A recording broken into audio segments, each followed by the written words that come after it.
السلام علیکم ورحمۃ اللہ وبرکاتہ۔ اس چینل پر خوش آمدید۔ ہم اسٹڈی کر رہے ہیں فزکس 9th کلاس کی بک کا chapter number 3 dynamics. Last lecture میں ہم نے اسٹڈی کیا تھا بریکنگ اینڈ سکیڈنگ۔ آج کے لیکچر میں ہم ڈسکس کریں گے advantages and disadvantages of friction. So let's start. سب سے پہلے ہم دیکھتے ہیں ایڈوانٹیجز آف فرکشن۔ اب چاہے ہمیں لکھنا ہو یا بھاگنا ہو یا چلنا ہو یا کوئی بھی وہیکل ڈرائیو کرنا ہو تو ہمیں فرکشن کی ضرورت ہوتی ہے۔ اگر یہ فرکشن نہ ہو تو کیا ہو؟ اگر ہمیں لکھنا ہے اور فرکشن نہیں ہے تو پیپر اور پینسل کے درمیان تب ہم لکھ نہیں سکتے۔ اگر ہمیں چلنا ہے یا بھاگنا ہے اور اگر فرکشن نہیں ہے تو پھر ہم نہ چل سکتے ہیں نہ بھاگ سکتے ہیں۔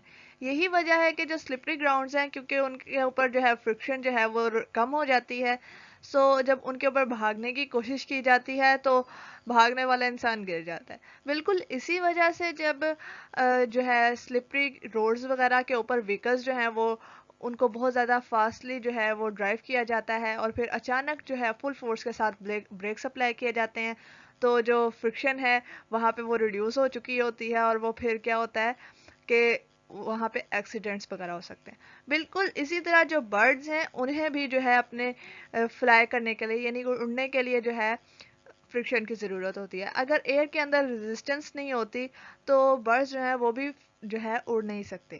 اسی وجہ سے بہت ساری سچویشن میں جو ہے فرکشن بہت ضروری ہے تاکہ وہ کام جو ہے وہ کیا جا سکے، جو بھی کرنا چاہے وہ بھاگنا ہے، لکھنا ہے یا پھر اڑنا ہے۔ بٹ بہت ساری سچویشنز ایسی بھی ہیں جہاں پہ جو ہے فرکشن کا نہ ہونا زیادہ بیٹر ہوتا ہے۔ وہ اگر وہاں پہ فرکشن ہو تب جو ہے کام خراب ہو جاتا ہے۔ تو وہ کیا ہو جاتی ہیں یعنی کہ ہمارے پاس ٹاپک آ جاتا ہے ڈس ایڈوانٹیجز آف فرکشن۔ ایکچولی کیا ہے کہ جو کمپلیٹ فرکشن کا جو ہے نہ ہونا وہ پوائنٹ نہیں ہے۔ ہمارا پوائنٹ یہ ہے کہ ایک مخصوص لمٹ تک ہمیں فرکشن چاہیے، اس مخصوص لمٹ سے اوپر فرکشن نہیں ہونی چاہیے۔ اگر اس مخصوص لمٹ سے اوپر ہوتی ہے فرکشن تب اس کے جو ہوتے ہیں ڈس ایڈوانٹیجز ہوتے ہیں۔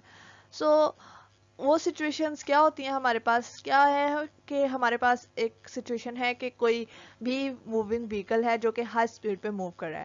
اب اس کے موو کرنے کے لیے تو فرکشن کی ضرورت تھی، لیکن کیا ہے کہ اس کی ہائی سپیڈ کے اندر جو ہے وہ فرکشن اگر پروڈیوس ہو رہی ہے زیادہ تو وہ لمٹ پرووائڈ کر رہی ہے۔ سو یہ جو اس کا سپیڈ کو لمٹ کر دینا ہے یہ کیا ہے؟ یہ ایک ڈس ایڈوانٹیجز ہے۔ اور پھر دوسری سچویشن ہمارے پاس کیا ہے؟ دوسرے جو ڈس ایڈوانٹیج ہے وہ ہم ڈسکس کرتے ہیں جو مشینز ہیں ان کے جو موونگ پارٹس ہیں ان کے اندر۔ ان موونگ پارٹس جو موو کرتے ہیں تو پھر جو ہے وہ کوئی بھی مشین ورک کرتی ہے۔ سو ان موونگ پارٹس کے اندر بھی جو فرکشن ہے جب وہ پروڈیوس ہوتی ہے تو اس کی وجہ سے کیا ہوتا ہے کہ انرجی لاس ہوتا ہے۔ انرجی لاس کس طرح ہوتا ہے؟ وہ ہیٹ اور ساؤنڈ کی شکل میں ہوتا ہے۔ پھر اسی طرح تھرڈ جو ہمارے پاس ڈس ایڈوانٹیج ہے وہ ہے ہمارے پاس wear and tear of moving parts, یعنی کہ ان کا جو ہے وہ وارن آؤٹ ہو جانا موونگ پارٹس کا۔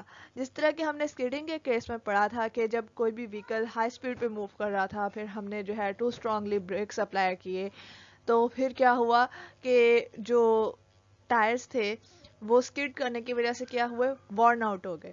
سو یہاں پہ بھی کیا کیا فرکشن نے جو ہے یعنی کہ ایک مخصوص لمٹ سے اوپر جو فرکشن تھی اس فرکشن نے کیا کیا کہ ہمیں ڈس ایڈوانٹیج پرووائڈ کیا۔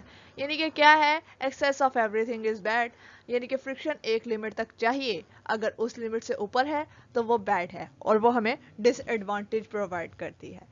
اسپیسیفک لمٹ سے اوپر والی جو فرکشن ہے جو کہ ہمیں ڈس ایڈوانٹیج پرووائڈ کر رہی ہے اس کو ریڈیوس کرنے کے کچھ اسپیسیفک میتھڈز ہیں۔